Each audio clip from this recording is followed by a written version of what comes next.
মতো সাধারণ নাখান্দা বান্দার তেমন কিছু বলারও নেই। তবে মাদ্রাসায় আসার পর উপস্থিত দু একটা বিষয় যা জেহেনে আসলো, এই গভীর রাতে সামান্য মুজাকারা করে আলোচনার ইতি টানবো ইনশাআল্লাহ। এক নম্বরে, টাঙ্গাইলের মধ্যে এ ধরনের একটা সুন্দর দৃষ্টিনন্দন রুচিশীল প্রতিষ্ঠান আছে, এটা আসলে আমার জানা ছিল না। মাদ্রাসায় আমি রোড ধরে যখন আসছিলাম তখনও ভাবতে পারিনি যে আসার পরে এমন সুন্দর একটা দৃশ্য দেখব, সাজানো গোছানো পরিপাটি এবং বিল্ডিংগুলো আলহামদুলিল্লাহ দেখার মতো। আর এত গভীর রাতেও আপনাদের চোখ আমি আসার পরে খেয়াল করেছি যে সাধারণত এমন হয় রাত অনেক গভীর হলে চোখগুলো লাল লাল হয়ে থাকে। রাগে অগ্নিশর্মা না, তবে ঘুমের কারণে ঘুমের একটা ভাব প্রকাশ পায়। তো চেহারা দেখলেই মায়া আসে যে হায় রে, এত আল্লাহর বান্দারা এমনি ঘুমের কষ্টে আছে, ঘুমকে মিস করছে, আর কতক্ষণ কষ্ট দেওয়া যায়। কিন্তু আসার পর খেয়াল করে দেখলাম কারো চোখে লাল নজরে পড়ে নেই। আপনারাও দেখতে পারেন কারো চোখে লাল নজরে আমার চোখে ধরা পড়ছে না। আলহামদুলিল্লাহ, তার মানে প্রত্যেকের ভেতরে কামিল তলব আছে। বিকদরিল কাদ্দি তুকতাসাবুল মাআলি মান তালাবাল উলা সাহিরাল লায়ালি মান জাদ্দা ওয়াজাদা। তো এই তলবটাই তো তালিবে ইলম আমাদের কেন বলে, যার ভেতরে ইলমের তলব থাকে তাকেই তো তালিবে ইলম বলে। আর ইলমের তলব এমন একটা জিনিস, আল্লাহ রাসূল সাল্লাল্লাহু আলাইহি ওয়াসাল্লাম নিজেই বলেছেন, লা ইয়াশবা'আল মুমিনু মিন খাইরিন ইয়াসমাউহু হাত্তা ইয়াকুনা মুনতাহাহু আল জান্নাহ। মুমিন কল্যাণের কথা শুনতে কখনোই তার পিপাসা মেটে না যতদিন না তার শেষ ঠিকানা হয় জান্নাত। তাহলে এই যে একটা এমন পিপাসা, যে পিপাসা কখনোই মিটবে না, এই পিপাসা আল্লাহ তাআলা যাকে দান করেছেন সেই হলো হাকিকি তালিবুল ইলম, প্রকৃত তালিবুল ইলম। যেই তালিবুল ইলমকে ফেরেশতারা পর্যন্ত সম্মান করে, যে তালিবুল ইলমের জন্য গর্তের পিঁপড়া থেকে সমুদ্রের মাছ পর্যন্ত সকলে দোয়া করে। জগতের 2 পয়সার নাস্তিক বেঈমানরা তালেবুল ইলমের দাম না দিতে পারে। বাস্তবতা তো এমনই যে মাদ্রাসার ছাত্র যদি 500 মারা যায় তবু ওদের কাছে এটা সিরিয়াস কোনো ম্যাটার হয় না, কিন্তু ওদের প্রতিষ্ঠানগুলোর একজনের গায়ে যদি একটা টোকাও লাগে এটা বড় গুরুত্বপূর্ণ বিষয় হয়ে যায়। আমরা তো ভাগাভাগি করি না, ছাত্র সবাই ছাত্র। যদি 2024-এ মারা যায় ওই ছাত্রের রক্তের যেমন দাম আছে, 2013-তে যদি তালেবুল ইলমের 1 ফোঁটা রক্ত ঝরে ওই রক্তের দামও মোটেও কম না, বরং তার চাইতে বহুগুণ বেশি আছে। কিন্তু দেখা যায় এই দুনিয়াদাররা, এই নাস্তিক বেঈমানরা মাদ্রাসার মানুষদেরকে তো মানুষই মনে করতে চায় না। ওদের ভাবটা হলো এমন, মাদ্রাসায় পড়ে মানেই এতিম, মাদ্রাসায় পড়ে মানেই মিসকিন, মাদ্রাসায় পড়ে মানেই হলো ওদের দেওয়া রিজিক খেয়ে মনে হয় এরা পরিতৃপ্ত, মানে কেমন জানি ওরাই রিজিক দাতা, ওরাই সর্বে সর্বা। এমনকি সমস্ত কারণে আমাদের কথাকে পর্যন্ত 2 পয়সা দাম দেয় না। যদি দেখেন একটা মাহফিল হয়েছে 1 লক্ষ লোক, তবুও পত্রিকার কোনায় কানায় রিপোর্ট হবে না। আর ওরা 5 জন যদি একটা সাইনবোর্ড নিয়ে দাঁড়িয়ে মানববন্ধন করে, দেখবেন পত্রিকার প্রথম পাতায় বা শেষ পাতায় বড় করে নিউজ ছাপা হয়ে গিয়েছে। মানে ওদের বহুত দাম আছে, আমাদের কোনো দাম নাই। এমনকি সব জায়গায় দাবি তুলতে তুলতে মুখে ফেনা তুলে ফেললে ওদের যদি দেয় 10 জনকে, আমাদের দেয় 1 জনকে। কিন্তু দুনিয়ার লোকের কাছে দাম থাকুক বা না থাকুক, কার কাছে দাম আছে? আর আল্লাহ যদি দাম দেন, দুনিয়ার লোক দাম দিলেও কিছু আসে যায় না, দাম না দিলেও কিছু আসে যায় না। কারণ এই মাদ্রাসাগুলোতে যেদিন আমরা পা দিয়েছি ওদিনই দুনিয়াকে 3 তালাক দিয়েই আমরা এখানে ঢুকেছি। মাদ্রাসায় যে আসে প্রথম দিনই অন্তরের মধ্যে এই চেতনাটাই বদ্ধমূল থাকে যে দুনিয়াকে নিজের হাতে জবাই করলাম, এবার আখেরাত পেলেই চলবে। হ্যাঁ, আল্লাহ যদি ভালোবেসে আখেরাতের সঙ্গে দুনিয়া দিয়ে দেন আলহামদুলিল্লাহ, যদি না দেন তাহলে আলহামদুলিল্লাহ আলা কুল্লি হাল। তো যে কোনো মূল্যে আখিরাত লাগবেই লাগবে। ওয়ালাল আখিরাতু খায়রুল লাকা মিনাল উলা ওয়ালা সাউফা ইউতিকা রাব্বুকা ফাতারদা। কারণ আখিরাতে আমাদের রব আমাদেরকে এত দেওয়া দেবেন, এত দেওয়া দেবেন, ফাতারদা, সেদিন আমাদের দিল খুশি হয়ে যাবে ইনশাআল্লাহ। তো আমরা মাদ্রাসায় এসেছি কার সন্তুষ্টির জন্য? আলহামদুলিল্লাহ সুম্মা আলহামদুলিল্লাহ। আপনাদের মাদ্রাসার নামও মনে হয় আল হেরা দিয়ে, তাই না? হেরা। ইসলামের সূচনা, ওহির সূচনা কোথায়? حبب إليه الخلاء فكان يخلو بغار حراء فيتحنث فيه وهو التعبد الليالي ذوات العدد। সেই সহিহ বুখারীর প্রথম পৃষ্ঠার মধ্যেই তো আছে। আল্লাহ রাসূল সাল্লাল্লাহু আলাইহি সাল্লামের কাছে নির্জনতা প্রিয় করে তোলা হলো, মানে মানুষের সঙ্গে মিশতে আর ভাল লাগছিল না, একাকিত্বে থাকতে মনে চাচ্ছিল। আল্লাহ রাসূল চলে গেলেন হেরা গুহায়, সেখানে গিয়ে দিনের পর দিন লাগাতার ইবাদত করলেন। তো যেমনি ভাবে হেরা গুহা থেকে ইসলামের বাতি চমকে, ইসলামের সূর্য উদিত হয়ে গোটা দুনিয়া দুনিয়াকে আলোকিত করেছে। আল্লাহ যদি চান, ইনশাআল্লাহ সুম্মা ইনশাআল্লাহ, তাহলে এই জামিয়া হেরা থেকেও ইসলামের, দ্বীনের, ইলমের সূর্য উদিত হয়ে শুধু টাঙ্গাইলকে না, শুধু বাংলাদেশকে না, গোটা দুনিয়াকে আলোকিত করবে ইনশাআল্লাহ। আল্লাহ চাইলে কোন জায়গার আলো যে কোন জায়গায় ছড়াবে সেটা তিনিই ভালো জানেন। ইলিয়াস রহমতুল্লাহ আলী কোন গ্রামের সন্তান, কিন্তু তার আলো সারা দুনিয়ায় ছড়িয়ে গিয়েছে। মোল্লা ওমর রহমতুল্লাহ আলী কোন গ্রামের সন্তান, তার আলোয় গোটা দুনিয়া আলোকিত হয়ে গিয়েছে। তা আল্লাহ যে কার দ্বারা কোন জায়গাকে চমকিত করবেন সেটা তিনিই ভালো জানেন। তো নামে যেহেতু মিল আছে, আমরা আল্লাহর কাছে তো আশা করতেই পারি নাকি যে জামিয়া হেরা থেকেও ইনশাআল্লাহ হেরার সূর্যের মতো এমন সূর্য উদিত হবে যে সূর্যের আলোয় গোটা দুনিয়া আলোকিত হবে। আর মাদ্রাসায় যারা খেদমত করি আমরা, আমাদের মৌলিক চাহিদা থাকে সেটাই। আপনার একজনের নাম শোনার কথা, দারুল উলুম দেওবন্দের সদরুল মুদাররিসিন প্লাস শাইখুল হাদিস ছিলেন। হযরত মাদানী রহমতুল্লাহ আলাইহির পর এই দুইটা মর্যাদা একজনই পেয়েছিলেন, তিনি হলেন শেখ সাইদ আহমদ পালনপুরি রহমতুল্লাহ আলাইহি। আর অন্যান্য সময় দেখা যায় শাইখুল হাদিস একজন, সদরুল মুদাররিসিন আর একজন, যেমন এখনো সদরুল মুদাররিসিন একজন, শাইখুল হাদিস আর একজন। কিন্তু মাদানী রহমতুল্লাহ আলাইহিও ছিলেন একই সঙ্গে দুই মর্যাদার অধিকারী, পালনপুরি রহমতুল্লাহ আলাইহিও ছিলেন একই সঙ্গে দুই মর্যাদার অধিকারী। তো একবার তিনি ক্লাসে বলছিলেন ছাত্রদেরকে, তখন দারুল উলুম দেওবন্দের মোট ছাত্র 4000, একজন দুজন না, আপনাদের মনে হয় 1800 নাকি 1600, তো 4000। ইনশাআল্লাহ আপনাদেরও শীঘ্রই হয়ে যাবে আল্লাহ চাইলে ইনশাআল্লাহ। তো 4000 ছাত্র, তো তিনি ক্লাসে বলছিলেন যে এই 4000 ছাত্রের 4000 ছাত্রই আমাদের মূল টার্গেট না। আমাদের মূল টার্গেট হলো যে এই 4000-এর মধ্যে লুকিয়ে আছে হয়তো কোনো অজানা আশরাফ আলী থানভী, হয়তো লুকিয়ে আছে কোনো অজানা আল্লামা কাশ্মীরি, হয়তো লুকিয়ে আছে কোনো আল্লামা মাদানী। এখন কে যে সেই প্রতিভা হবে সেটা তো আমরা বুঝতে পারবো না, কারণ ছাত্র জামানায় তো সবসময় বুঝে ওঠা যায় না যে আল্লাহ কাকে জামানার বুখারী বানাবেন, জামানার আবু হানিফা বানাবেন, জামানার গাঙ্গুহি বানাবেন, জামানার সুলতান মুহাম্মদ আল ফাতে বানাবেন, বোঝা যায় না। তো তিনি বলেন যেহেতু অস্পষ্ট, এজন্য সবাইকে নিয়ে আমরা মেহনত করছি, কিন্তু আমাদের মূল মাকসাদ হলো তারা। তো আমরাও যারা বছরের পর বছর মাদ্রাসায় খেদমত করি, আমাদেরও কিন্তু দিলে তামান্না থাকে যে এমন 2টা-4টা হলেও যদি মোমবাতি জ্বলে যেত, যেই মোমবাতি থেকে আলো নিয়ে নিয়ে লক্ষ কোটি মোমবাতি জ্বলতেই থাকতো আর জ্বলতেই থাকতো। তা আপনারা প্রত্যেকে এমনটা হতে চান কি না? একটা জিনিস মাথায় রাখবেন, ময়দানে, যুদ্ধের মাঠে সৈনিক বেশি থাকে না সেনাপতি বেশি থাকে? সৈনিক আর সেনাপতি বোঝেন তো? সৈনিক, সেনা বেশি থাকে নাকি কমান্ডার, সেনাপতি বেশি থাকে? সৈনিক অনেক বেশি, অনেক বেশি। সৈনিকের তুলনায় কমান্ডার বা কমান্ডার ইন চিফ, সেনাপতি অনেক কম, অনেক কম, মানে এটা পার্সেন্টেজে ভাগ করলে বহুত কম। কিন্তু আমাকে বলেন, সৈনিকের গুরুত্ব বেশি না সেনাপতির গুরুত্ব বেশি? সৈনিক দিয়ে মাঠ ভরা। যেমন ধরেন পলাশীর আমবাগান, আম্রকানন, সেই 1757 সালের কথা, এখন তো 2024। সৈনিক কিন্তু কম ছিল না। নবাব সিরাজউদ্দৌলার নাম তো শুনেছেন মনে হয়, ইতিহাস বিস্তারিত পড়েন বা না পড়েন। নবাব সিরাজউদ্দৌলার অনেক বিশাল বাহিনী ছিল এবং জনসমর্থনও ছিল। শুধু বাঙালি বাহিনী না, ফরাসি মানে ফ্রান্স যেটা আর কি, ওই ফরাসি যারা, তারাও তাকে সাপোর্ট দিচ্ছিল ব্রিটিশদের বিপক্ষে, কারণ বাংলারে খাওয়ার আগ্রহ সবার ছিল। অনেক সময় হয় না, এক দেশ দুই দলে খেতে চায়, এখন এই দল খেতে চাইলে ওই দল এর বিরুদ্ধে চান্স নেয়, আবার ওই দল খেতে চাইলে এর বিরুদ্ধে চান্স নেয়। যেমন ধরেন বাংলাদেশকে চীনও খেতে চায়, ইন্ডিয়াও খেতে চায়। তো ইন্ডিয়া এগিয়ে আসলে চীন একটু পিছাতে হয়, আবার চীন এগিয়ে আসলে ইন্ডিয়া পিছাতে হয়। তো ফরাসি আর ব্রিটিশ মনে করেন সতীন আর কি। তো এক সতীন সাপোর্ট দিচ্ছে নবাব সিরাজউদ্দৌলাকে, আর বাঙালি বাহিনী তো আছেই। এই পরিমাণ বাহিনী আছে, যদি ওরা প্রত্যেকে ঠিকভাবে কাজ করত তাহলে ব্রিটিশদের অস্তিত্ব খুঁজে পাওয়া যেত না, সংখ্যায় এত কম ছিল। মনে করেন, হযরত তো আমাকে স্মরণ করিয়ে দিলেন সেই স্মৃতি, কায়েদে মিল্লাত আল্লামা বাবুনগরী রহমতুল্লাহ আলাইহির কথা। 2013 সালে সেই 5ই মে, সারা রাত যেহেতু সেখানে ছিলাম, দৃশ্যগুলো তো চোখের সামনে। আমরা যেই পরিমাণ মানুষ ছিলাম, সব বাহিনী মিলালেও সংখ্যায় কিন্তু তারা আমাদের তুলনায় কিছুই না। পুলিশ বলেন, র্যাব বলেন, বিজিবি বলেন, আরো যত আছে, সংখ্যা, আমি জিনিসপাতি বলি নাই, সংখ্যা যদি বিবেচনা করেন, মাথা গোনেন যে ওরা কয়শো বা কয় হাজার আর আমরা কয় লাখ, যদি সংখ্যা বিবেচনা করেন ওরা আমাদের সামনে কিছুই না, কিছুই না। কিন্তু সংখ্যায় কম হলে কি হবে? ওদের কাছে এমন কিছু আছে যা আমাদের কাছে নাই।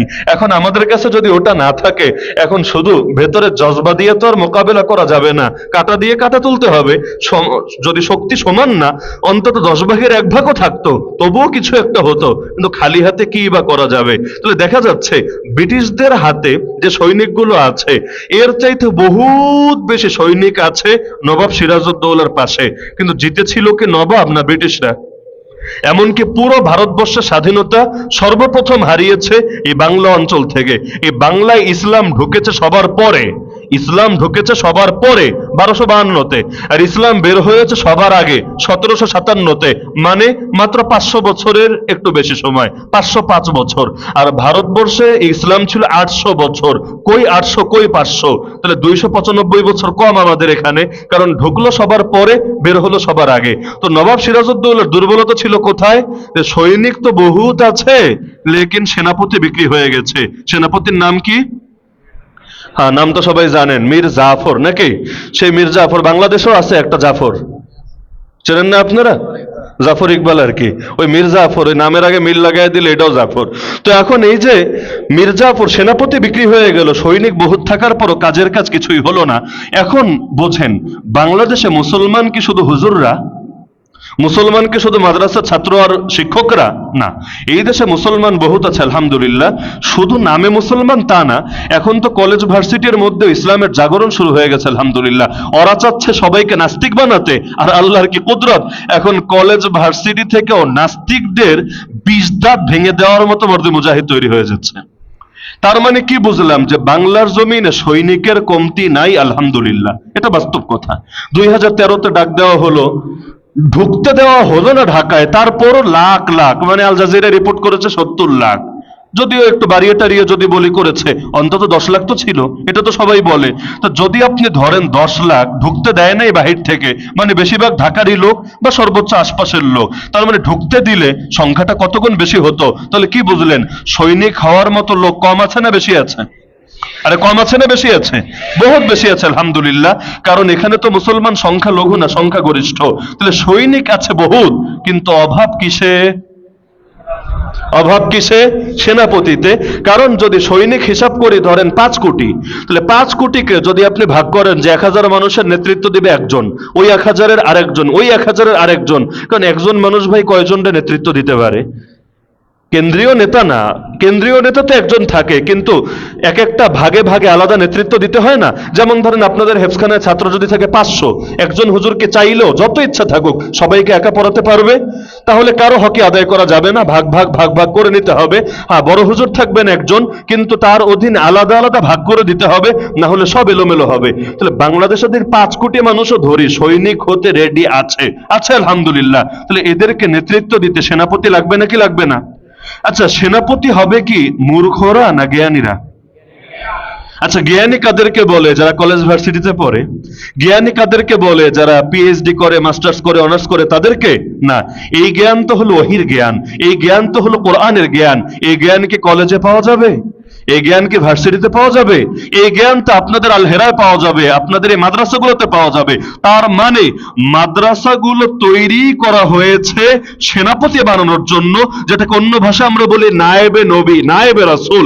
আরে রাসূল সৈনিক না, রাসূল সেনাপতি। আর রাসূলের নায়েব যারা হবে তারাও হবে সেনাপতি। তাদের ডাকে জনগণ বেরিয়ে আসবে, তাদের ডাকে মূর্খ সূর্খ অশিক্ষিত মানুষগুলো এগিয়ে আসবে। আর সেনাপতি যখন নেতৃত্ব দিবে, সৈনিক যখন তার নেতৃত্ব মেনে নেবে, পৃথিবীর বুক থেকে তাগুতের বাতিলের কোমর ভেঙে যাবে ইনশাআল্লাহ। তাহলে এখন যদি আপনি চিন্তা করেন না আমিও সৈনিক হব, গর্বের সাথে আমিও সৈনিক হব, পাক্কা সৈনিক, পাক্কা খেলোয়াড় হব, কাজ হবে না। কারণ মাদ্রাসাগুলো সৈনিক বানানোর জন্য গড়া হয় নাই। দারুল উলুম দেওবন্দেতে প্রথম মাদ্রাসা নাকি আমাদের এই ধারার? মানে একেবারে প্রথম বললে তো আসহাবে সুফা, বা আরো আগে বললে আরকাম ইবনে আবিল আরকাম রাদিয়াল্লাহু আনহুর ঘর। কিন্তু এই যে আমাদের দেওবন্দি ধারা বা কওমি ধারা, এর সূচনা কোন মাদ্রাসা থেকে? দারুল উলুম দেওবন্দ প্রতিষ্ঠিত হয়েছিল কেন?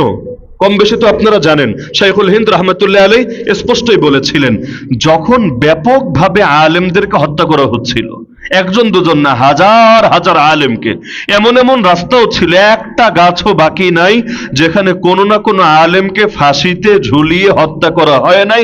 কাউকে কাউকে কামানের সামনে, একেবারে সিরিয়াল ধরে কামানের সামনে রেখে গোলা মেরেছে। তো গোলা যেমন উড়ে গিয়েছে, একেবারে শরীরও আর কোনো নাম নিশানাও খুঁজে পাওয়া যায়নি, একেবারে চিরতরে নিশ্চিহ্ন হয়ে গিয়েছে।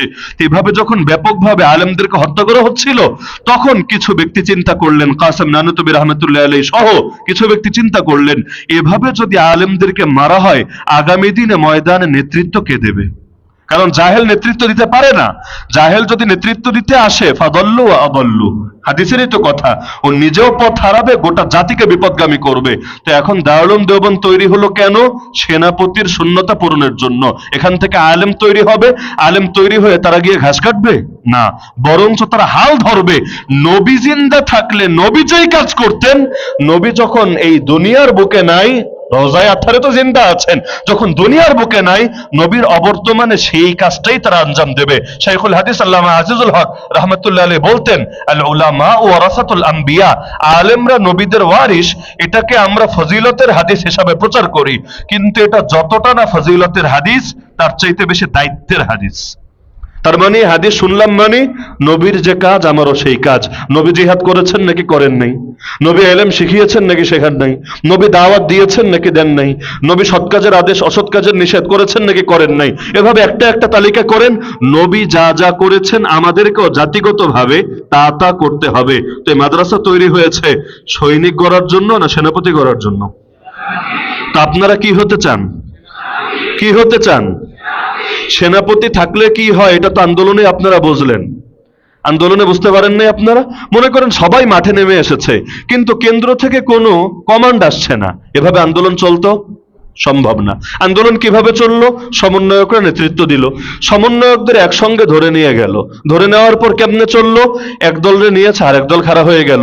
পাবলিক বিশ্ববিদ্যালয়ের সমন্বয়কদের ধরে নিয়ে গেল, প্রাইভেট বিশ্ববিদ্যালয়ের ওরা এগিয়ে এসে, আন্দোলন কিন্তু থেমে গিয়েছিল। আমি তো ঢাকায় থাকি, পুরো দৃশ্য চোখের সামনে, মাঝখানে প্রায় থেমে গিয়েছিল। ওই থামা আন্দোলনকে আবার যে গতিশীল করলো, এটা ওরা না, এটা হলো প্রাইভেট ভার্সিটির ছাত্ররা। ওরা করলো এবং শহীদও বেশি হয়েছে ওরা, পাবলিক ভার্সিটির না, শহীদও বেশি হয়েছে ওরা। যদিও এখন মূল্যায়ন পাচ্ছে না, বড় উপদেষ্টা হচ্ছে না, আর ওদের মধ্যে সমন্বয়ক পদও নাই। ওরা কেন্দ্রীয় ভাবে ওরা ডিরেকশন দিয়ে দিয়ে কাজটা চালিয়ে নিয়েছে। এরপর এক পর্যায়ে দেখা গেল যে এখন এমন অবস্থা তৈরি হচ্ছে, এলোমেলো হয়ে যাচ্ছে, ওদেরকে নিয়ে একরকম বিবৃতি আর এদিক থেকে আরেক রকম বিবৃতি।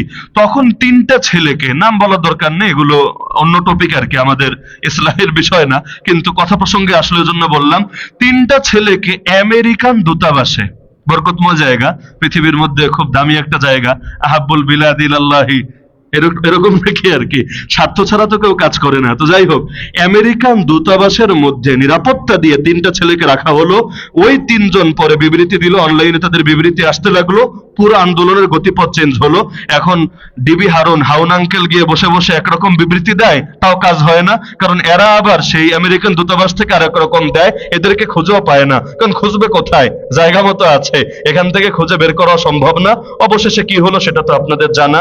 আর সেখান থেকে ডক্টর ইউনূস সাহেবও প্রধান উপদেষ্টা হলেন। কিভাবে হলেন? সবার জেহেনে তার নামটাই কেমনে আসলো? এগুলোর পেছনে বিশাল শানে নজুল আছে, ওগুলোর দিকে আপাতত যাওয়ার দরকার নেই, কোনোদিন যাওয়া লাগলে যেতে হবে আর কি। যাই হোক, এই হালতগুলো হচ্ছে। ইতিমধ্যে শয়তানি শুরু হয়ে গেছে। এক নম্বর শয়তানি হয়েছিল কাদিয়ানীদের পক্ষে কথা বলে, ওইটা অনেকে সিরিয়াস নেয় নাই, যে আবেগে হয়তো বলে ফেলেছে, বিবেক ঠিক মতো কাজ করে নাই। কিন্তু এখন দেখা যাচ্ছে সমকামীদের অধিকার নিয়ে কথা বলা হচ্ছে।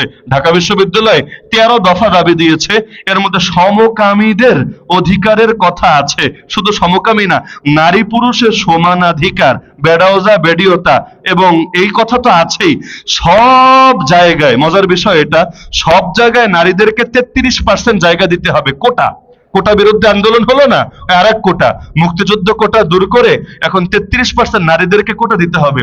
আমি এটা পড়ার পর হাসতে হাসতে বাঁচি না। 33% কোটা মানে বুঝলেন যে এখন আমরা যারা মাহফিলে বয়ান করি না, এর মধ্যে 33% মহিলা বক্তা আনতে হবে, মাদ্রাসাগুলোতে 33% মহিলা মুহতামিম আনতে হবে, মসজিদের মধ্যে 33% মানে 100 জনের 33 জন মহিলা ইমাম, মহিলা মুয়াজ্জিন, মহিলা খতিব, মহিলা খাদেম আনতে হবে। না হলে সব জায়গায় কেমনে হক আদায় হবে? সব জায়গার মধ্যে তো এগুলো আছে, এটা তো বলবে না, কিন্তু কথার মধ্যে তো এগুলো থাকে। তো শয়তানি শুরু হয়েছে। তো যে প্রসঙ্গে বলছিলাম যে সেনাপতির গুরুত্ব থাকবে যতদিন না দাজ্জাল ধ্বংস হবে, ততদিন পর্যন্তই নেতৃত্ব জাতিকে দিয়ে যেতে হবেই হবে। কিয়ামত যত ঘনিয়ে আসবে নেতৃত্বের তত শূন্যতা দেখা দেবে। আগের চাইতে বড় আলেম এখন বেশি না কম? কম না? আরে কি এর বেশি? কি এর বেশি? আমাদের এলেম তো হলো ফটোকপি এলেম, বাস্তবতা এটাই। লাইসাল ইলমু বিকাসরাতিল কিলি ওয়াল কাল। শুধু অমুক কি বলেছে তমুক কি বলেছে এটার নাম এলেম না। এগুলো আপনাদেরকে আমি এখন বোঝাতে পারবো না। যদি উপরের জামাতের ক্লাস হতো আমি আলাদা করে বোঝাতাম আসলে যে এলেম আসলে বলে কাকে, আর আমাদের এলেমের ফুডানি কিসের ভিত্তিতে। তাহলে গুগল মামার বরকত তো আমাদের এলেমে শেষ নাই। এখন নাহমির পরে হেদায়েতুন্নাহ পরে এরকম ছেলেরা ফতোয়া দেয় কেন? কারণ ইনবক্সে এসে একজন জিজ্ঞাসা করেছে, বড় ভাই মাসালাটা কি, অথবা শায়েক মাসালাটা কি। কারণ আইডি যে চালায় ছবি না দিলে তো আর কে আড়ালে আছে মানুষ বোঝে না। মাসালা জিজ্ঞেস করে মাসালা কি, গুগলে সার্চ করে, ইউটিউবে সার্চ করে মাসালা বেরিয়ে আসে, ফতোয়া দেয়। বলে মাশাআল্লাহ মাশাআল্লাহ, কত বড় মুফতি সাহেব, কত বড় মুফতি আজম। আসলে বড় মুফতি সাহেব না, বড় ফটোকপি সাহেব। তা আমাদের এলেম তো এখন ওই গুগলের বরকতে, সামেলার বরকতে সহজ, সব হাতের নাগালে। মনে হবে আরে সব তো আমরা উল্টে ফেলেছি। নবীর সাহাবীরা কয়টা হাদিস জানতো, আমরা কয়টা হাদিস জানি। আরে তাদের সবাইকে হাফেজ ছিল, আমাদের মধ্যে কি পরিমাণ হাফেজ আছে। আমাদের এক উস্তাদ বলতেন যে শোনো, আড়তদার বুঝেন?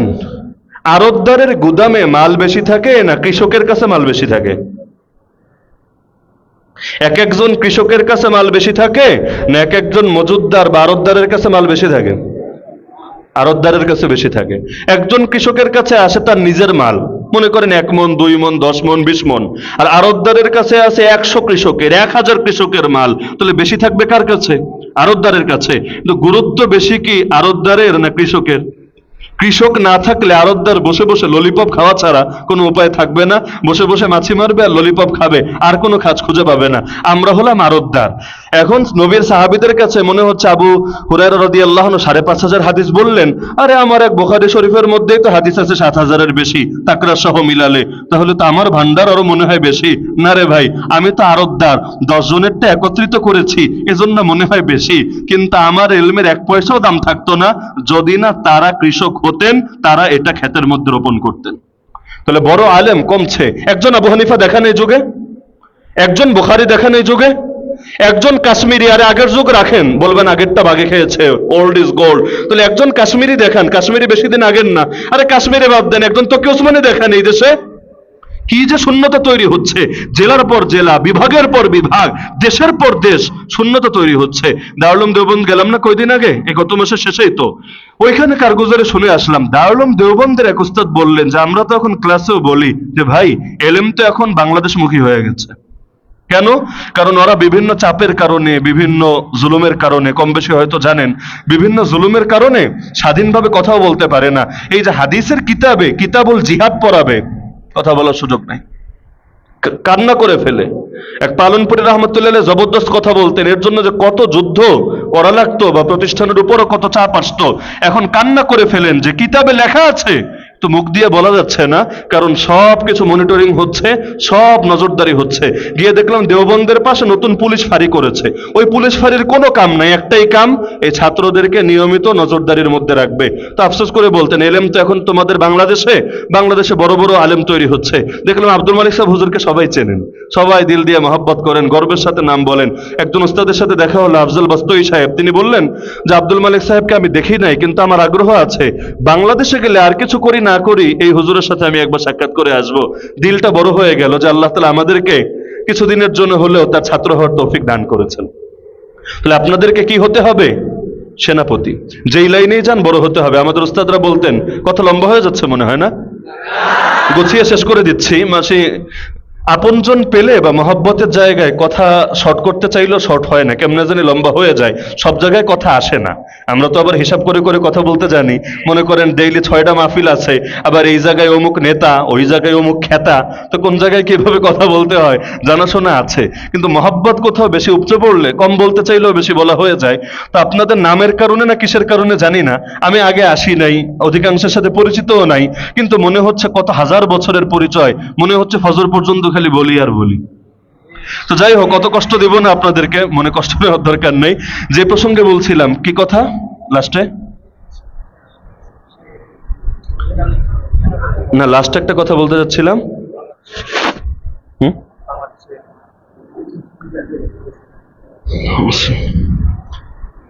কথার মধ্যে ভূমিকা দিতে গিয়ে কথা হারিয়ে গেল। লাস্ট একটা পয়েন্ট আনছিলাম।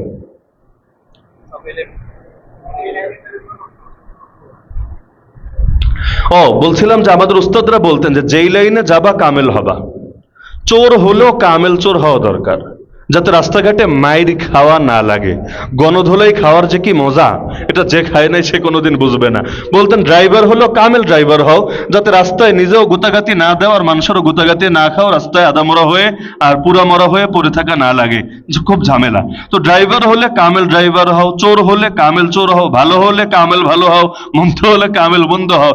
না হলে এমন হয় যে না ঘাড়কা না ঘাটকা, না এই কুল হলো না ওই কুল হলো। তা আমাদের অনেকের ক্ষেত্রে এই ঝামেলাটা আমাদের হয়ে যায় যে আমরা ভাবছি কোন রকম একটা ধাপ পাড়ি দিলেই তো হলো, দাওরে হাদিস শেষ করলাম মানে মাওলানা, ইফতা কোর্স শেষ করলাম মানে আমি মুফতি, বেশ ডিগ্রি তো হয়ে গেল, আর কি লাগে।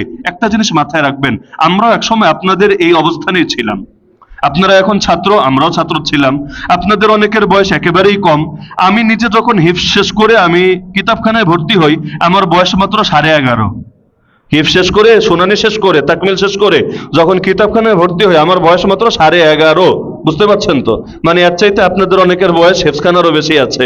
তো দেখা যেত ওই জামানাটা যেহেতু পাড়ি দিয়ে এসেছি, ওই সময় কিসের নিয়ত, কিসের এখলাস, কিসের খুশু খুজু, এগুলো বোঝার মতো বয়সই আসলে হয় নাই। হুজুররা বলতেন জীবনের লক্ষ্য ঠিক করা দরকার, মাকসাদ ঠিক করা দরকার, কিন্তু লক্ষ্যই কিয়া চিজ হয় আর উপলক্ষ্য কিয়া চিজ হয়, এগুলো বোঝার মতো আসলে ওই হালতটা তো ওই সময় হয় না। পড়ার কাজ পড়ছিলাম, একটা আরবি মাকুলা আছে যে এলেম শিখলাম গায়রুল্লাহর জন্য, ফাআবাল ইলমু আইয়াকুনা ইল্লা লিল্লাহ। এলেম নিজেই অস্বীকার করলো যে সে আল্লাহ ছাড়া আর কারোর জন্য হবে না। মানে শুরুটা করেছিলাম আল্লাহর জন্য না, কিন্তু শেষটা অটোমেটিক আল্লাহর জন্য হয়েছিল।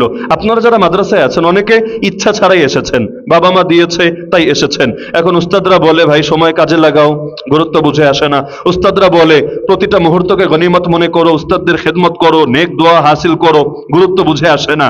লেকিন এমন একটা সময়ে গিয়ে গুরুত্ব বুঝে আসে যখন আসলে করার কিছু থাকে না।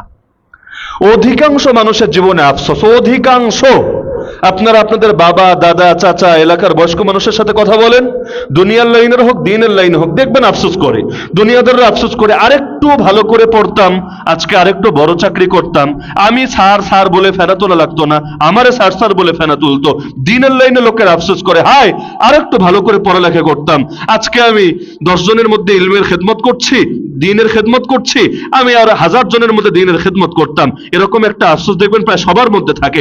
জান্নাতে গেলেও অন্য কোনো চিন্তা মানুষের ভেতরে আসবে না, কিন্তু একটা জিনিস নিয়ে চিন্তা ঠিকই আসবে যে সময় যদি আরেকটু কাজে লাগাতাম, অন্তত সুবহানাল্লাহ যদি আরেকবার বেশি বলতাম, আমার জান্নাত আরো বড় হতো। আল্লাহ আরো এমন একটা গাছ দান করতেন, 500 বছর চলেও যে গাছে ছায়া অতিক্রম করা সম্ভব না। ওয়াল আসর সময়ের কসম, ওয়াল ফাজর সময়ের কসম, অদ্দুহা সময়ের কসম, ওয়াশ শামস এটাও ঘুরে ফিরে সেই সময়েরই কসম। এই যে সময়ের এত গুরুত্ব, আল্লাহ কসম খাচ্ছেন, বুঝেন?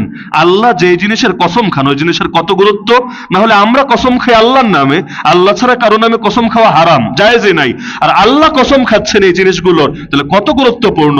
আল ওয়াক্তু আনফাসু মা উনিতা বিহিফযিহি ওয়া আরাহু আসহালা মা আলাইকা ইয়াদিউ। আমরা যত জিনিস যত্ন করি এর মধ্যে সবচাইতে দামি হলো সময়, অথচ সময় সবচাইতে বেশি আমরা নষ্ট করি। যারা গেম খেলে বলবেন ভাই গেম খেলছো কেন? টাইম পাস করি। জবাব এটা দেয় না, মানে সময় বেকার জিনিস, এটাকে পাস করে দিচ্ছি, এটাকে শেষ করে দিচ্ছি। অথচ জীবন মানে কি? জীবন মানে সময়। এক একটা সময় গেল মানে মোমবাতি যেমনে গলে গলে যায়, এক একটা টাইম চলে গেল। আপনাদের যাদের বয়স মনে করেন 24, উদাহরণ দিচ্ছি, বয়স 24, দাওরায়ে হাদিস পড়ছেন, এমন ছেলেও আছে, একজন দুজন না বহুত আছে, এসে কান্না করে হুজুর আমার তো ইচ্ছে ছিল আমি মুফতি হব, ভালো মুফতি হব, 1 বছর না 2-3 বছর আমি সময় দেব ইফতায়, কিন্তু ফ্যামিলি তো আর মানছে না। আর ফ্যামিলির জরুরতও আছে, আমি বড় ছেলে, হাল ধরতে হবে, আব্বু অসুস্থ, এখন বহুত জরুরতে পড়ে গিয়েছি। তার দিলটা মানছে না, তার আরো পড়তে মন চাচ্ছে, তো সময় কুলাচ্ছে না। কিন্তু খোঁজ নিলে দেখা যাবে অতীতে সময় নষ্ট করেছে। হিফ শেষ করতে পারতো 3 বছরে, 6 বছর লাগিয়েছে, অথবা পড়তে পারতো 2 বছরে, 4 বছর ব্যয় করেছে। তাহলে শুরুর দিকে আমাদের সময় নষ্ট হয় নাকি হয় না? আল্লাহর ওয়াস্তে, আল্লাহর ওয়াস্তে, আল্লাহর ওয়াস্তে যে কথাগুলো বললাম সবাই হয়তো সমানভাবে বোঝেন নাই, বোঝার কথাও না, লেকিন এতটুকু কথা সবাই দিল দিয়ে ধারণ করেন, আজকে আপনি ছোট, চিরদিন ছোট থাকবেন না। আমরাও একদিন ছোট ছিলাম, আজকে ইচ্ছায় হোক অনিচ্ছায় বড় হচ্ছি, হতে হতে বুড়ো হয়ে যাব এক সময়। কিন্তু আমরা বুঝি বা না বুঝি, সময় কাজে লাগাই বা না লাগাই, অটোমেটিক আমরা বড় হব, মানুষ আমাদেরকে সামনে এগিয়ে দেবে। এখন যদি নেতা হওয়ার যোগ্যতা হাসিল না করেন, পদে পদে আপনাকে লাঞ্ছিত হতে হবে। আপনি বলবেন আমি বড় বক্তা হব না, আমার এত এলেম কালামের দরকার নাই। ভাই বক্তা না, এলাকায় যাবেন, বলবে আজকে ইমাম সাহেব নাই, হুজুর আপনি একটু বয়ান করেন, আপনি একটু নামাজটা পড়ান, হয় নাকি হয় না? আরে আপনি গিয়ে তখন কথাই বলতে পারছেন না, নিজে তো লজ্জিত হবেনই হবেনই, বাবা মাকেও লজ্জিত করবেন, পুরো জাতি না পুরো মাদ্রাসা সবকিছুরে আপনি বরবাদ করে ছাড়বেন। আপনাকে এটা মাথায় রাখতে হবে, আপনি নেতা হবেনই, ইচ্ছায় বা অনিচ্ছায়। আলেম মানে নেতা, নায়েব রাসূল মানে নেতা। এখন যোগ্য হলে জাতিকে নেতৃত্ব দিয়ে সফলতায় পৌঁছাতে পারবেন, অযোগ্য হলে সব বরবাদ করে ছাড়বেন। এক বাবুনগরে চলে গিয়েছে, আর বাবুনগরে তৈরি হয়েছে। এক মুফতি আমিনে চলে গিয়েছে, সেই মুফতি আমিনের শূন্যতা কারো দ্বারা পূরণ হচ্ছে। এক হাফেজ জি হুজুর চলে গিয়েছে, এক ফরিদপুরে চলে গিয়েছে। আরে আমার মতো হাজার মানুষরা জমা করলে এক হাফেজ জি এক ফরিদপুরের পায়ের ধুলার সমান হবে? তাহলে কি পরিমাণ শূন্যতা তৈরি হচ্ছে চিন্তা করেন। আপনারা যদি হাল না ধরেন, কে হাল ধরবে? আগামী দিনের নেতৃত্বই আপনাদের হাতে আসছে। সুতরাং আল্লাহর ওয়াস্তে হেফজখানায় পড়েন, কিতাবখানায় পড়েন, বড় হওয়ার চেষ্টা করেন। করবেন তো ইনশাআল্লাহ? করবেন তো ইনশাআল্লাহ? নবী হতে পারবেন না, সাহাবী হতে পারবেন না, বাকি সব পারবেন, সব দরজা খোলা। জামানার আবু হানিফা হওয়া সম্ভব না, জামানার বুখারী হওয়া সম্ভব না, জামানার মোহাম্মদ আল ফাতে, তারেক বিন জিয়াদ, সালাহুদ্দিন আইয়ুবী হওয়া সম্ভব না, জামানার ইলিয়াস রহমতুল্লাহ আলাইহি, জামানার মোল্লা ওমর হওয়া সম্ভব না, সব সম্ভব। আল হিম্মাতু হিয়াল ইসমুল আযম, হিম্মত করেন, হিম্মত ইসমে আযম। আপনি হিম্মত করবেন, আল্লাহ কবুল করবেন। শেষ করছি একটা দোয়ার কথা বলে। আমি আমার জিন্দেগিতে ছাত্র জামানায় যতবার দোয়া চাইতাম বড়দের কাছে, আমার এখনো মনে পড়ে, যতবার দোয়া চেয়েছি বোঝার পর থেকে বড়দের কাছে, ওই ছোটবেলায় শুনেছিলাম, আমি এই দোয়াটা চাইতাম এভাবে যে হুজুর দোয়া করবেন আল্লাহ যাতে আমাকে কাবেলিয়াত দান করেন, কবুলিয়াত দান করেন। মানে যেই সময় অত কিছু বুঝি না, মাত্র কিতাবখানা শুরু করেছি, তখনও ধরেন আব্দুল মালিক সাহেব হুজুরের সাথে সাক্ষাৎ হলো, এই দোয়া চাইলাম। আবু তাহের মিজবা সাহেব হুজুরের সাথে সাক্ষাৎ হলো, এই দোয়া চাইলাম। বাবুনগরী সাহেবের সাথে প্রথম মুলাকাতে এই দোয়া চাইলাম। মানে আমার মনে পড়ে ছাত্র জামানে এটা আমার অভ্যাস ছিল, এই দোয়াটা বলতাম যে দোয়া করবেন আল্লাহ যাতে দুইটা জিনিস দান করেন। একটা হলো কাবেলিয়াত, মানে যোগ্যতা। কাবেলিয়াত মানে কি? যোগ্যতা। আর আরেকটা কবুলিয়াত, মানে হলো আল্লাহ কবুল করা, দান করা। যোগ্যতার কোনো দাম নাই আল্লাহ কবুল না করলে, আর অযোগ্যরে আল্লাহ কবুল সাধারণত করে না। তো দুটোই যাতে আল্লাহ দান করে, আল্লাহ যোগ্যতাও দেয়, আল্লাহ কবুলও করে। আর আল্লাহ কবুল করলে আল্লাহ যোগ্যতা নিজেই ঢেলে দিয়ে দেয়, কবুল না করলে যোগ্যতা থাকলেও কাজ আসে না, বিক্রি হয়ে যায়। তো আমি আপনাদের জন্য এই দোয়া করি এবং আমি কামনাও করি আপনারা প্রত্যেকে এটার জন্য কাজ করবেন। আল্লাহ যাতে কাবিলিয়াত, যোগ্যতাও দান করেন, আল্লাহ যে মেধা দিয়েছেন কাজে লাগাতে পারেন, আল্লাহ যতটুকু বুঝশক্তি দিয়েছেন কাজে লাগাতে পারেন, আল্লাহ তাআলা যে প্রতিভা দিয়েছেন সেটাকে মূল্যায়ন করে কাজে লাগাতে পারেন। আর আল্লাহ যাতে কবুলও করেন, গুনাহ থেকে আপনাকে হেফাজত করেন, পাপের পথ থেকে হেফাজত করেন। যেই যেই কারণে এলেম থেকে মাহরুম হয়, বেয়াদবি বলেন, বদদোয়া বলেন, এগুলো থেকে আল্লাহ হেফাজত করেন। এই দোয়া আমি আপনাদের জন্য করি এবং আমার জন্য এই দোয়া চাই, আল্লাহ মৃত্যু পর্যন্ত যাতে এই নেয়ামতের উপর বহাল রাখেন। করবেন তো ইনশাআল্লাহ? তো গভীর রাতে আপনাদেরকে কষ্ট দিয়ে যে কথাগুলো বললাম, আশা করি উপকার না হলেও ক্ষতি হবে না, নাকি ক্ষতির কিছু বললাম? আর যদি একজন দুজনের উপকার হয়, আমি মনে করি আমার কথা বলাও কামিয়াব, যারা আয়োজন করেছেন আয়োজন করাটাও কামিয়াব, আপনার রাত্রি জাগরণ করেছেন এই জাগ্রত থাকাটাও কামিয়াব। তাদারুসুল ইলমি সাআতাম মিনাল লাইলি খায়রুম মিন ইহইয়াইহা। নবীজি বলেন রাতের কিছু সময়, সামান্য সময় এলেম শেখা আর শেখানো সারা রাত জেগে জেগে ইবাদত করার চাইতে বেশি উত্তম। তো আল্লাহ তাআলাকে রাজি এবং খুশি করার জন্য আমরা যে কথাগুলো বললাম এবং শুনলাম, আল্লাহ তাআলা এগুলো কবুল করে নিন, এগুলোকে আমলে পরিণত করার তৌফিক দান করুন। সবাই দরুদ শরীফ পাঠ করি। المرسلين وعلى آله وأصحابه أجمعين. اللهم إنا نسألك علما نافعا وعملا صالحا ورزقا واسعا وحياة طيبة يا أرحم الراحمين. اللهم حبب إلينا الإيمان وزينه في قلوبنا وكره إلينا الكفر والفسوق والعصيان واجعلنا من الراشدين. اللهم باعد بيننا وبين معاصينا. اللهم آت أنفسنا تقواها وزكها أنت خير من زكاها أنت وليها ومولاها يا رب العالمين يا أرحم الراحمين يا أحكم الحاكمين يا الله. হায় আল্লাহ, এই তালিবুল ইলম রাত্রি জাগরণ করে একমাত্র আপনার সন্তুষ্টির জন্য এই গভীর রাত পর্যন্ত এখানে পড়ে আছে। হায় আল্লাহ, এখানে উপস্থিত প্রতিটা তালিবুল ইলম ভাইকে আপনি কবুল করে নেন। হায় আল্লাহ, প্রত্যেকের জেহেন জাকাতে আপনি বরকত দান করেন। হায় আল্লাহ, প্রত্যেককে শারহে সদর দান করেন। হায় আল্লাহ, প্রত্যেককে আপনার ইলমের জন্য কবুল করে নেন। হায় আল্লাহ, এই জামেরা আল হেরার প্রতিটা তালিবুল ইলমকে জামানা শ্রেষ্ঠ হাক্কানি রাব্বানি হাফেজ আলেম মুবাল্লিগ মুজাহিদ দায় হিসাবে কবুল করে নেন। হায় আল্লাহ, এই মাদ্রাসাকে আপনি কিয়ামত পর্যন্ত কায়েম এবং দায়েম রাখেন। আয় আল্লাহ, এই মাদ্রাসার যাবতীয় প্রয়োজন গায়বী খাজানা থেকে পূরণ করেন। আয় আল্লাহ, যারা এখানে খেদমতে আছেন, আয় আল্লাহ, মৃত্যু পর্যন্ত ইখলাসের সাথে খেদমতে লেগে থাকার তৌফিক দান করেন। আয় আল্লাহ, এ পর্যন্ত যত খেদমত করেছেন, আয় আল্লাহ, এই সমস্ত খেদমতগুলোকে কবুল করে এগুলোকে আখিরাতের নাজাতের জরিয়া হিসেবে কবুল করেন। আয় আল্লাহ, মৃত্যু পর্যন্ত আপনার দ্বীনের খাদেম হিসেবে বাঁচার, দ্বীনের খেদমত করতে করতে মরার তৌফিক দান করেন। আয় আল্লাহ, নেতৃত্বের শূন্যতা এবং সংকট তৈরি হচ্ছে। আয় আল্লাহ, কিয়ামত যত ঘনিয়ে আসবে নেতৃত্বের সংকট তত বাড়বে। অবশ্যই সেই সংকট পূরণের জন্যই খলিফা মাহদী জমিনে আসবে। আয় আল্লাহ, আমরা যাতে প্রকৃত নায়েবে নবী, নায়েবে রাসূল হয়ে আমরা যাতে জামানায় ফিতনার মোকাবেলা করতে পারি, জাতির হাল ধরতে পারি, সেই তৌফিক আমাদের সবাইকে দান করেন। আয় আল্লাহ, প্রতিটা তালিবুল ইলম ভাইকে আপনি কবুল করেন। আয় আল্লাহ, পুরো জাতির উপর আপনি রহম এবং করম এবং বরকত আতা করেন। আয় আল্লাহ, সমস্ত ফিতনা ফাসাদ থেকে এই বাংলার জমিনকে আপনি হেফাজত করেন। আয় আল্লাহ, এখন হসপিটালের বেডে অনেক ভাই বোন আহত হয়ে কাতরাচ্ছে, তাদেরকে শেফায়ে কামিল আজল নসিব করেন। আয় আল্লাহ, ভারতের ছেড়ে দেওয়া বন্যার পানিতে আমাদের অনেক এলাকা প্লাবিত হয়ে আছে। আয় আল্লাহ, আপনার মুসলমান বান্দারা অনেক কষ্ট করছে। আয় আল্লাহ, সমস্ত মুসলমানদেরকে আপনি হেফাজত করেন। আয় আল্লাহ, অতি দ্রুত তাদেরকে হেফাজত করেন। আয় আল্লাহ, এই ভারতের সমস্ত চক্রান্ত এবং ষড়যন্ত্রকে নস্যাৎ করার তৌফিক দান করেন। আয় আল্লাহ, ইলমের পথে যত বাধা আছে সেই বাধাগুলো থেকে আমাদেরকে হেফাজত করেন। আয় আল্লাহ, আমাদের যাতে গুনাহ না হয়ে যায়, পাপ না হয়ে যায়, সেই তৌফিক দান করেন। আয় আল্লাহ, নফস সর্বদা পাপের উস্কানি দেয়, আপনি হেফাজত না করলে হেফাজতে থাকার শক্তি কারো নাই। লা হাওলা ওয়ালা কুওয়াতা ইল্লা বিল্লাহ, লা মালজা ওয়ালা মানজা মিনাল্লাহি ইল্লা ইলাইহি। আয় আল্লাহ, আপনি আমাদেরকে পাপ থেকে বাঁচার তৌফিক দান করেন। আয় আল্লাহ, উস্তাদদের নেক দোয়া যাতে পাই, বদদোয়া না পাই, সেই তৌফিক দান করেন। আয় আল্লাহ, ইলমের পথে যত বাধা আছে সকল বাধা থেকে আমাদেরকে বিরত থেকে তৌফিক দান করেন। আয় আল্লাহ, আমাদের একজনকেও মাহরুম করবেন না। আয় আল্লাহ, আমাদের একজনকেও মাহরুম করবেন না। আয় আল্লাহ, যাদের জেহেনে দুর্বলতা আছে দুর্বলতাকে আপনি দূর করে দেন। আল্লাহুম্মা তাকাব্বাল হাযিহিল মাদ্রাসা বিকবুলিন হাসান ওয়া আমবিতহা নাবাতান হাসানা ওয়া কুন লাহা ওয়ালিয়্যান ওয়া কাফিলা। রব্বানা তাকাব্বাল মিন্না ইন্নাকা আনতাস সামিউল আলিম ওয়া তুব আলাইনা ইয়া মাওলানা ইন্নাকা আনতাত তাওয়াবুর রহিম। হায় আল্লাহ, আমাদের যে বড়রা একে একে চলে গিয়েছেন, আমাদেরকে এতিম বানিয়ে গিয়েছেন, আয় আল্লাহ, তাদের যোগ্য উত্তরসূরি হওয়ার তৌফিক দান করেন। আয় আল্লাহ, তাদের শূন্যতা পূরণের তৌফিক দান করেন। আয় আল্লাহ, আগামী দিনের বাতিলের মোকাবেলা করার জন্য, আয় আল্লাহ, জামানার আবু হানিফা, জামানার বুখারী, জামানার সালাহুদ্দিন আইয়ুবী, জামানার ইলিয়াস, জামানার মোল্লা ওমর ঘরে ঘরে তৈরি করেন। আয় আল্লাহ, আমাদের সবাইকে মৃত্যু পর্যন্ত আপনার দ্বীনের সঙ্গে লেগে থাকার তৌফিক দান করেন। সুবহান রাব্বিকা রাব্বিল ইজ্জাতি আম্মা ইয়াসিফুন ওয়া সালামুন আলাল মুরসালিন ওয়ালহামদুলিল্লাহি রাব্বিল আলামিন।